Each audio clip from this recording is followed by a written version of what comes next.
छठ पूजा कार्तिक शुक्ल षष्ठी से कार्तिक शुक्ल सप्तमी तक मनाया जाने वाला 4 दिनों तक चलने वाला पर्व है। यह पर्व दिवाली के 6 दिन बाद मनाया जाता है। छठ पर्व मुख्य रूप से उत्तर भारत के राज्य बिहार, झारखंड, पूर्वी उत्तर प्रदेश एवं दिल्ली में बहुत ही धूमधाम से मनाया जाने वाला पर्व है। छठ पूजा में सूर्यदेव और छठी मैया की पूजा व उन्हें अर्घ्य देने का विधान है। छठ भारत में वैदिक काल से ही मनाए जाने वाला बिहार का प्रसिद्ध पर्व है। षष्ठी तिथि के प्रमुख व्रत को मनाए जाने के कारण इस पर्व को छठ कहा जाता है। इस दौरान व्रतधारी लगातार 36 घंटे का व्रत रखते हैं। इस दौरान वे पानी भी ग्रहण नहीं करते।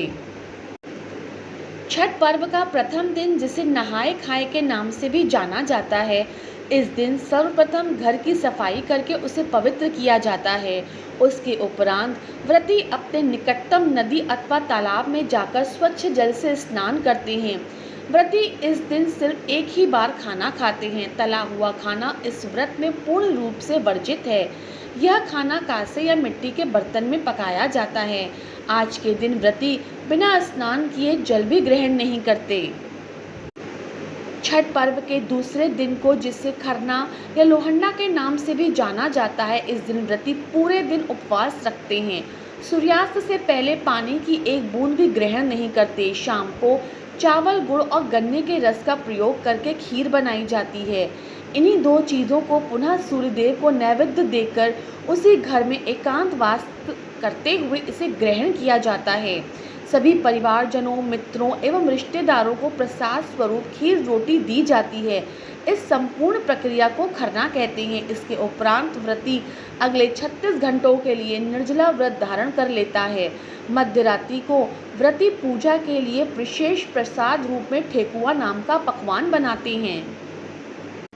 छठ पर्व के तीसरे दिन, जिसे संध्या अर्घ्य के नाम से भी जाना जाता है, पूरे दिन सभी परिजन मिलकर पूजा की तैयारी करते हैं। छठ पूजा के लिए विशेष प्रसाद जैसे ठेकुआ, चावल के लड्डू बनाए जाते हैं। छठ पूजा के लिए एक बांस की बनी हुई टोकरी, जिसे दौरा कहते हैं, पूजा के प्रसाद फल डालकर देवकारी में रख दिया जाता है। वहाँ पूजा अर्चना करने के बाद शाम को एक सूप में नारियल, 5 प्रकार के फल और पूजा का अन्य सामान लेकर दौरा में रखकर घर का पुरुष अपने हाथों से उठाकर छठ घाट पर ले जाते हैं। इस पर्व में पवित्रता का खास ध्यान रखा जाता है। इस संपूर्ण आयोजन में महिलाएं प्रायः छठ मैया के गीतों को गाती हुई घाट की ओर जाती हैं। नदी के किनारे छठ माता का चौरा बनाकर उस पर पूजा का सामान रखकर नारियल अर्पित किया जाता है एवं दीप प्रज्वलित किया जाता है। सूर्यास्त से कुछ समय पहले पूजा का सारा सामान लेकर घुटने तक पानी में जा खड़े होकर डूबते हुए सूर्य को अर्घ्य देकर 5 बार परिक्रमा की जाती है। चौथे दिन उदयमान सूर्य को अर्घ्य दिया जाता है। सूर्योदय से पहले ही व्रती जन घाट पर उगते सूर्यदेव की पूजा हेतु परिजनों के साथ पहुंचते हैं। संध्या अर्घ्य में अर्पित पकवानों को नए पकवानों से प्रतिस्थापित कर दिया जाता है, परंतु कंद मूल फलादि वही रहते हैं। सभी नियम विधान सांध्य अर्घ्य के समान ही किए जाते हैं। छठ पूजा के अनुष्ठानों का उद्देश्य ब्रह्मांडीय सौर ऊर्जा जल सेक के लिए भक्त के शरीर और दिमाग को प्रेरणा देता है। केवल सूर्योदय और सूर्यास्त के दौरान ही अधिकांश मनुष्य सुरक्षित रूप से सौर ऊर्जा प्राप्त कर सकते हैं। यही कारण है कि छठ पूजा के त्यौहार में देर शाम और सुबह जल्दी सूर्य को अर्घ्य देने की परंपरा है। प्राचीन काल में ऋषि उसी तरह की प्रक्रिया का उपयोग कर रहे थे, जैसे हम छठ पूजा के दौरान किसी भी प्रकार के ठोस या तरल आहार के बिना करते हैं। उसी प्रक्रिया की मदद से वे भोजन और पानी के बजाय सीधे सूर्य से जीवन के लिए आवश्यक ऊर्जा को अवशोषित करने में सक्षम थे।